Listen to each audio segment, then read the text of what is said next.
المواطنين المغاربة وأيضا المقيمين إقامة قانونية يمكنهم الحصول عليها من البنك أو مكتب الصرافة لاستخدامها عند السفر. في حالات السفر السياحية والشخصية هذا المبلغ شحال في رأيكم؟ أقل حاجة شحال؟ ما يعادل 100,000 درهم. إذا صرفته وكان تصراف يعني عالي عالي عالي، تصراف رسمية، حوالي 9,000 أورو. المواطن المغربي يقدر يروح يخرج من البنك المغربي حوالي 9,000 أورو على أقل تقدير، ويديها معاه يخرجها بكل كرامة وبكل فرح، ويروح يسافر بصحته، يدور يحوس ويدير واش يحب، يشري ولا يعاود يرد جزء منها، يا با دو بروبليم كاع. ويمكن لهذه المنحة أن تصل في المغرب إلى ما يعادل 300,000 درهم في حالة مثلا ماشي سياحة ولا سفر شخصي، ولكن دراسة، العلاج إلى غير ذلك. احنا عندنا في الجزائر المنحة تاع السفر 2 دورو اللي هي ما يعادل 750 أورو، وراهم غير هنا ملي طلعوا الرقم باسكو كان تقريبا ولا شيء، كان تقريبا حوالي 100 أورو. بداو لي زالجيريان يشوفوا طريقه باش ينافيغو، كان لا خدمه لا مشاريع لا مستقبل لا والو. واحد يقول لك انا بون عندي الحق اني نخرج هذه المنحه خطره في العام، خطره حسب القانون، نروح ندير روحي بلي انا رايح لتونس نكري، نروح البنكه هاكو حوالي 12 مليون ولا، اعطوني المبلغ، نروح ندخل لتونس، نعاود نولي في نفس اليوم ولا ثاني يوم، يعني ما نصرفش هذاك المبلغ، ونصرفو في المارشي نواغ ونربح هذيك 2 ملايين ونص، نشد يدي بها. ما هوش زعما مبلغ اللي غادي يخلي الانسان يتحول الى مليونير ولا يولي عنده مشاريع، ولا مبلغ تافه مقارنه زعما بالثروات تاع الجزائر، الدراهم اللي يدخلوا من البترول والغاز الى غير ذلك. الحكومه الجزائريه جات تجري قالت لهم لا صاي فقت لكم واش راكم ديروا.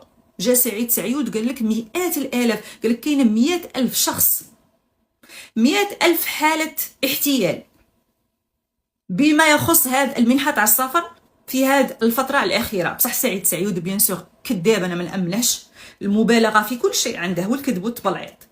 غادي نعتبروا بلي كاين فعلا الاف الجزائريين يديروها.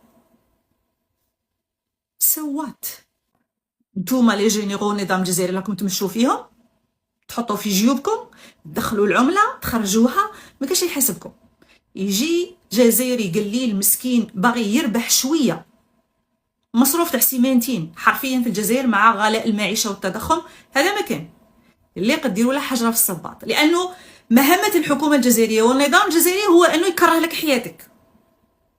فاقوا قال لك مي سي انكرويابل كيفاش درنا لهم حاجه يقدروا يبروفيتو منها ويربحوا شويه دراهم، ما نخلوهمش نبلعوا لهم. الوغ زادوا ديروا قانون خرج البارح لو 15 ديسمبر. واش يقول لك هذا القانون؟ على الحق تاع المنحه والتصراف.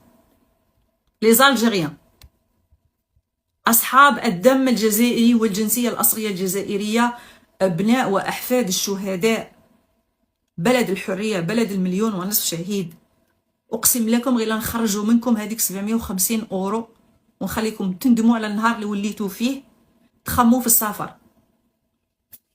قال لك بنك الجزائر خرج هذه التعليمه، يقول لك بخصوص الصرف للسفر الى الخارج، حط لهم واحده القائمه من الشروط، قائمه توضع في حاله انك تكون عايش في زريبه سيتو. واش يقول لك؟ قال لك عندك شرط الحساب البنكي، هذه نقطه جوهريه، يعني اللي يكون عندك حساب بنكي حاله عاد باش تقدر تستفيد من منحه السفر. معليش يا سيدي، يروح الانسان يحل حساب بنكي، يسلف من عند الحاج ولا الحاجه 3000 4000 دينار، يروح مرحبا تفضل فوالا رقم الحساب تاعك سي بون اوكي، انا حلينا حساب بنكي شخصي، برافو. الشرط الثاني الان قال لك تشديد الرقابه البنكيه. كيفاش زعما؟ البنوك ملزمه بالتحقق من هويه الزبون، سموه العميل ماشي الزبون، ما راش داخل يشري قرعه تاع زيت. صحه تاكدنا شفنا لا كارت ديدونتيتي تاعك، انت فلان الفلاني، وي مرحبا بك، عندك حساب، وي يعني حليت الحساب الشخصي.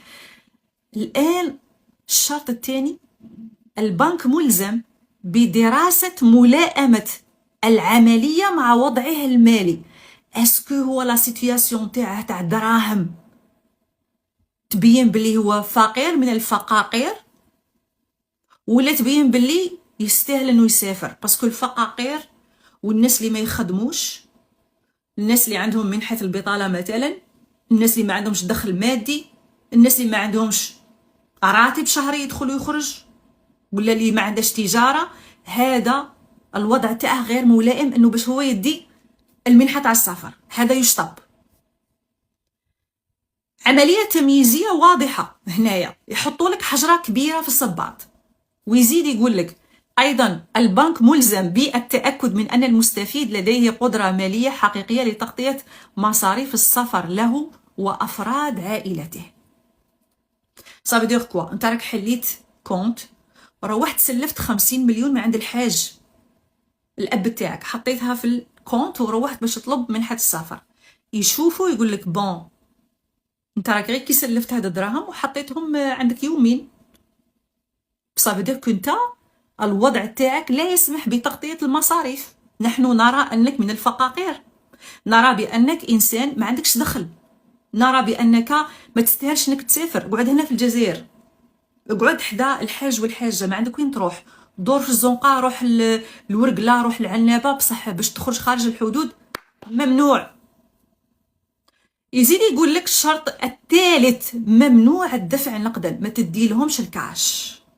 الدفع النقدي بالسيولة ممنوع نهائيا، سي بون صاي.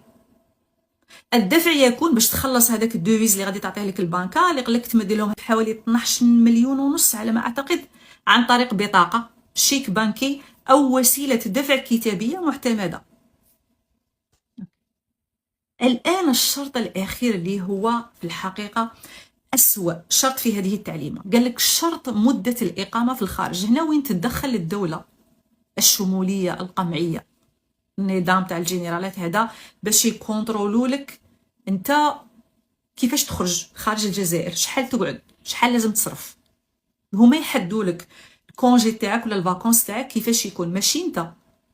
ولا يؤخذ بعين الاعتبار الحالات الاستثنائيه. مثلا ممكن انسان يسافر، تصرى مشكله في الدار، الام مرضت، الاب دار اكسيدون، صرات مشكله حتى في البلد اللي انت راك فيه، نقول راك في تركيا، كاش ما صرا، رجعت خلال 3 ايام ولا 4 ايام ولا حتى يومين، يشطب ايضا.